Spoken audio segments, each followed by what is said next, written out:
Hey, what is up everyone? I hope all of you are doing great, and in today's video I'll be solving a question which came in USA Physics Olympiad in the year 2018. Okay, and in this question they have provided that for this problem graphical answers should be drawn on the answer sheet. Okay, and supporting work we need to write. So they have given that the current I as a function of voltage V for a certain electrical device is given like this. Okay. Now, anyone who have already studied junction diode, PN junction diode, they can easily say that this is our famous Shockley's equation. Okay, Shockley's equation. So generally this equation represents the forward current I. Okay, and how that forward current I varies with the potential difference applied across a diode in forward junction, of course, for a given temperature T, where we know that Kb represents the Boltzmann constant, Q the charge of an electron. Okay, as you can see here. Now I naught and V naught are non-zero positive constants. Throughout the problem we need to assume that Kt is very much less than Qv naught. Fine. Now let us check the first part of the question.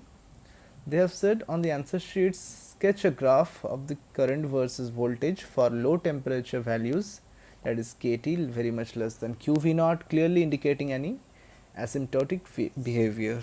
Okay, fine. Now let us draw the actual graph first. How the actual graph would look like for a given temperature T. We have already studied the forward and reverse characteristic of a PN junction diode.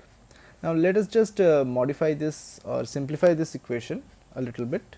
So I have taken this whole thing as a separate variable I1. Okay, so our equation reduces to this one. I have already said earlier that this is Shockley's equation. Now if you increase the forward voltage, there is an exponential rise in current. Okay, at higher voltage the current rises much quicker. Okay, initially the current is 0 because we need to overcome the barrier potential V naught, as we all know that there is some amount of barrier potential when the diode is in forward bias. Okay, so in forward bias the output or the external voltage need to overcome the barrier potential. So here the value of V naught is given, I think it is given in the next question, doesn't matter. Okay, fine.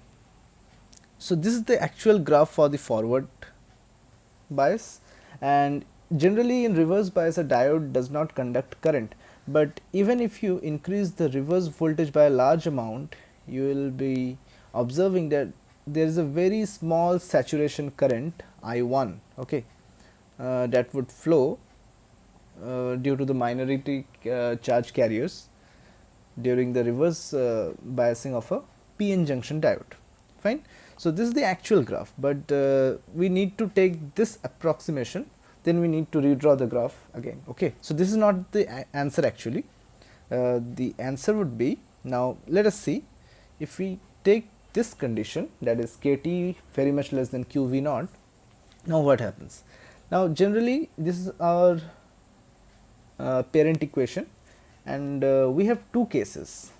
Okay, one is the reverse voltage, reverse biasing voltage, that is when V is less than 0. Okay, now if you take the approximation of Kt less than Qv, okay, and V is less than 0, now as V becomes negative and Kt is very much small, so this whole term becomes minus infinity, so this whole term tends to 0.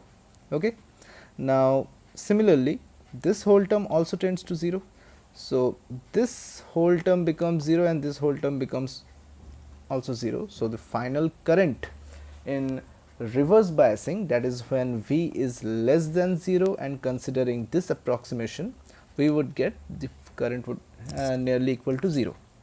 Okay, so when the applied voltage is less than 0, current would be 0. We have got left hand side part of the graph.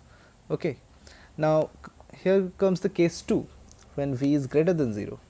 Now when V is greater than 0, we need to just check this part of the equation. Now kT is very much less than qV, this part is very large, so e to the power, this whole term becomes very large, so we can just neglect this -1.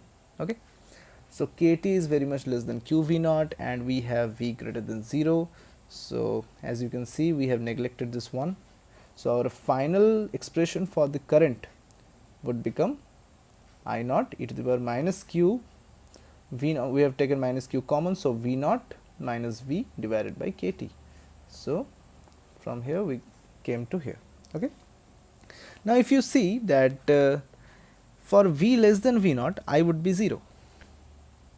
Okay, because for V less than V naught, this whole term would be nearly minus infinity, so I would range to 0. We can write here that if V is less than V naught, so the expression of I would nearly be equal to I naught e to the power minus infinity. So the value of I will nearly be equal to 0. Of course it should be 0, because the external voltage must overcome the barrier potential. Now when V is greater than V naught, this whole term becomes infinity, because this terms becomes negative something, so the whole term becomes infinite. So the current increases to a huge value. Okay, so generally if you just put a diode in a forward bias condition and you increase the voltage forward biasing to a high value, you can see the actual graph that the current rises very sharply. Okay, now if you take the asymptotic behavior, so this thing, okay, this whole thing would be modified to this graph. Okay, so we have drawn this graph by taking into consideration of these two cases. Okay, so when V is less than 0, current is 0. When V is greater than 0, then also we have two things. If V is less than V naught, current is 0. When V is greater than V naught, current is infinite. Okay, so this will be our final answer for the given question. Okay, so we have already solved part 1, basic PN junction question, diode question. Okay, so let us come to the second part of the question. As you can see, there is a schematic diagram for this device. So they didn't name this device anything, but we know that it is a PN junction diode. Positive voltage means that the electric potential of the left hand side of the device is higher than the right hand side. So positive voltage means VL is greater than VR. For this device, I naught, that is the reverse saturation current, this is also known as the reverse saturation current, which is equal to 25 microamps. V naught is 1 volt, and we have already discussed what is V naught. That is the barrier potential in forward biasing condition. So below is a circuit which is made up of these elements. The voltage supplied in the circuit is sinusoidal. Okay, so here the voltage is supplied. As you can see, it is Vs sin omega t. So it looks something like this. The resistance R is 5 ohm and the value of Vs is 5 volt. Okay, so we need to draw the signal that we would receive across these 2 points C and D. Fine. Now again, if one have studied the application of PN junction diode, they can easily say that this is a rectifier circuit. Okay, and if you be specific, this is actually a bridge rectifier. Okay, this is actually a bridge rectifier circuit. Now let us just analyze the circuit once. So we need to sketch the potential difference VCD as a function of time. Fine. So the input signal is like this. Okay, the amplitude of the signal is 5 volt. Now suppose for the positive half of the cycle, when the signal here is positive, the signal here is negative, these two diodes are actually in forward bias region. These two diodes won't conduct because they are in reverse biasing condition. So the current will generally flow in this manner. Okay, fine. Now while the current is flowing, there will be some potential drops in these two diodes. Okay, there will be a drop of 1 volt here and a drop of 1 volt here. Okay, so for these two diodes to actually conduct some current, to actually act as a forward bias diode, the potential difference across A and B must be greater than 2 volts. Okay, so because it needs to overcome these two 1 volts first. So at the beginning of the input signal, at the beginning 2 volt, there will be no current conduction through the circuit. Okay, now when the input signal increases after 2 volt, there will be some current flowing through the circuit. At the maximum, when the input signal is 5 volt, the output across C and D would be 3 volt. Okay, so if you draw the diagram, here I have this dotted line represents the input signal. This red color line or this red color curve actually represents the output signal across C and D. Okay, so if you see the first half of the cycle of the input signal, as you can see, when the input signal is below 2 volt, there is no potential drop across C and D, because of course there is no current flowing, because they need to overcome the forward potential barrier. Fine. When the input signal increases further 2 volt, there is some conduction through the two diodes, hence there will be some potential drop as current would flow in this direction. There will be some potential drop across R, so we will receive some output voltage, and the maximum value of that output voltage would be 5 minus 2, that would be 3. Okay, now this whole thing happens in the first half of the cycle. Now when the signal, input signal, reverses its direction, that means when point A becomes negative, point B becomes lower voltage and higher voltage, then you can see that at that time these two diodes would conduct the current, and these two diodes will become an infinite resistance, because they are in a reverse bias condition. Fine. So again, when the current will flow in this direction, there will be potential drop of 1 volt and 1 volt here, and again the current goes in the same sense as in the previous one. As it was going like this from C to D, the current is flowing from C to D. Again, in the negative half of the input cycle, the current is flowing in the same sense through this resistance. So the output voltage won't change its direction, of course, and of course, just like the previous one, initial 2 volts will go in vain because they need to overcome these two 1 volts. Okay, so if you see the output for the second half of the cycle, the initial 2 volts is useless actually.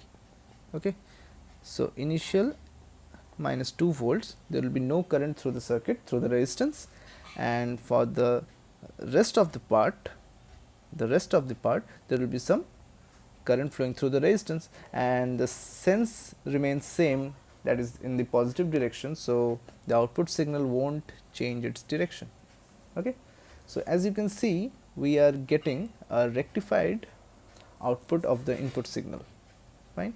Of course, there is some submission here. Okay, some amount is suppressed. Okay, because of this forward potential barriers. Okay, so this is how the final output signal would look like. Okay, so this would be the answer of our second question, and this whole thing goes on and on. Okay, now as you can see that this output is not much of a good output for a DC signal, so we need to filter this ripples, actually this ups and downs, we need to filter this out by using a filter circuit. So in our next question they have asked about a filter circuit only. Now they have modified the whole circuit again by placing a capacitor in parallel to the load resistance R. The value of the capacitor is 50 millifarad, resistance is 5 ohm, it was given initially. So the time constant of a capacitor is 250 millisecond. This circuit is also a circuit of a bridge rectifier, but introducing this capacitor makes it a filtered circuit. Okay, so it is a filtered bridge rectifier, right? Now what does this capacitor do? During the output signal, the capacitor actually bypasses all the AC components through itself and allows all the DC components to go through this resistance. Okay, hence it will give us a good flat DC output, okay, with the very low ripples or disturbances. So let us analyze the circuit once again. Okay, now if you see properly, suppose when this output signal is positive and input is negative, okay, we know that these two diodes would conduct, okay, because they are in forward bias. So there will be a potential drop of 1 volt here, again another potential drop of 1 volt here. So current will flow here, it will get divided into two parts. The capacitor will start charging, okay, the capacitor will start charging, and considering it will take very less time to charge, okay, we will receive some positive output. Okay, now what happens, the capacitor would charge to a maximum of 3 volt. Capacitor would charge to a max of 3 volt, okay, because the maximum potential difference across the capacitor can be of 3 volts only, we have discussed earlier. Okay, now what happens, whenever the potential difference across the capacitor decreases from 3 volt, okay, whenever the voltage across the capacitor decreases by 3 volt, the inputs the actual output signal wanted to be this one, but here the capacitor comes to the rescue and discharges very slowly, depends on the time constant, of course. Of course we need to choose the time constant as large as possible, and for that we need to take the value of C very high. Okay, so whenever the output signal tries to become less than 3 volt, the capacitor discharges very slowly, trying to maintain a slight linear output, okay, so that the person who is taking the output signal does not feel that there is much disturbance. The output must remain very close to 3 volt. Okay, so whenever the potential difference across the capacitor decreases by 3 volt, the capacitor discharges and tries to maintain actually a constant potential difference across the resistor. Okay, again after some time the potential difference across the capacitor increases, okay, reaches to maximum 3, the capacitor gets charged to its maximum potential. Okay, again when the output tries to be less than 3 volt, the capacitor discharges, trying to maintain a flat output. Okay, so this is how the capacitor this is how the capacitor works in a filter circuit. Still the output is not that great, so for that people also tries to plug in some inductor in the circuit, but from a single capacitor this is what we can expect. Okay, so this question was very good for Olympiad level. Even if you are an Indian and you have studied semiconductor devices in your engineering course or physics course or chemistry course, you can easily solve this type of question. But for a high school student, this was a challenging one. Okay, So I hope you all have found this video helpful and informative. If you are new to this channel, please subscribe and share this video with your friends and teachers. See you in the next one. Peace.